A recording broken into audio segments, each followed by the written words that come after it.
Hello students, 11th commerce. हमारा जो है हमने कल स्टार्ट किया था चैप्टर नंबर 6 और चैप्टर नंबर 6 में आज का हमारा टॉपिक है account. Account is a record of transaction under a particular head.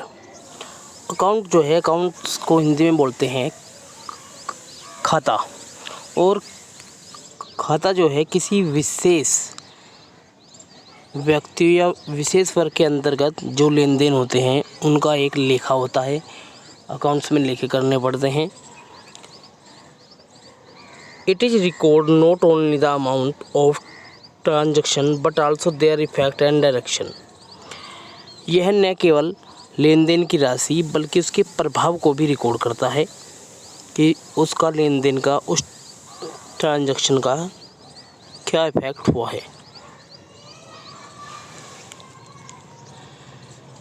An account is divided into two parts।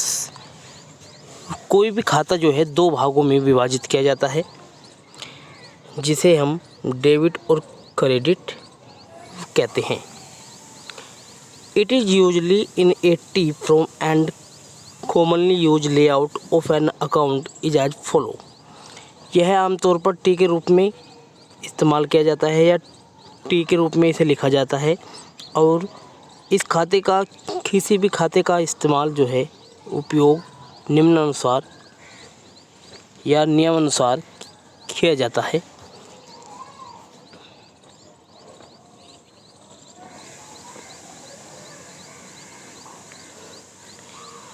इसके बाद following points about the layout of account should be note. किसी भी खाते को जो है तैयार करते समय निम्नलिखित बातों का ध्यान रखना पड़ता है। जैसे नंबर 1, सबसे पहले name of the account is written at the top. Name of the account is written at the top. किसी भी खाते को स्टार्ट करते समय सबसे पहले सबसे ऊपर उस खाते का नाम लिखा जाता है। Number 2, account is divide into two identifiables separate by A thick vertical line.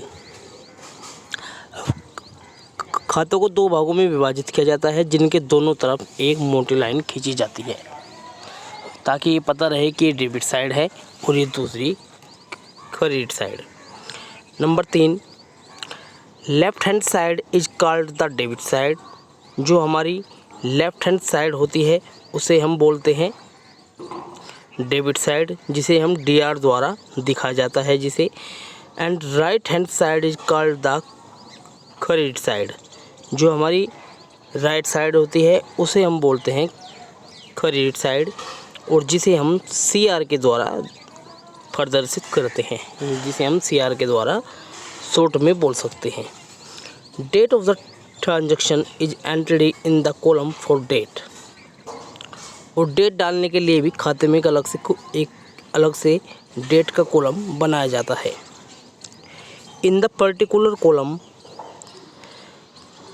The name of the other account involved in the transaction is entered. एक विशेष कॉलम में लेन देन में शामिल दूसरे खाते का भी नाम लिखा जाता है। यानी कि यदि हम किसी एक चीज़ का खाता बना दें तो उससे संबंधित हम किसी उस अकाउंट में दूसरे खाते का भी नाम लिख सकते हैं। द फोलियो और journal folio column is use as a refreshing system where the original entry was record in the journal book. Folio या जर्नल फोलियो का कॉलम का उपयोग एक ताज़ी प्रणाली है, एक नई प्रणाली है, एक आधुनिक प्रणाली है, जहां मूल प्रविष्टि जर्नल पुस्तक में दर्ज की जाती है। इसके बाद जो लास्ट कॉलम है हमारा, last column, in the last column the amount transacted is return. अंतिम कॉलम में लेन देन की राशि लिखी जाती है। जो सबसे अंतिम कॉलम होगा उसमें लिखी जाएगी लेन देन की राशि।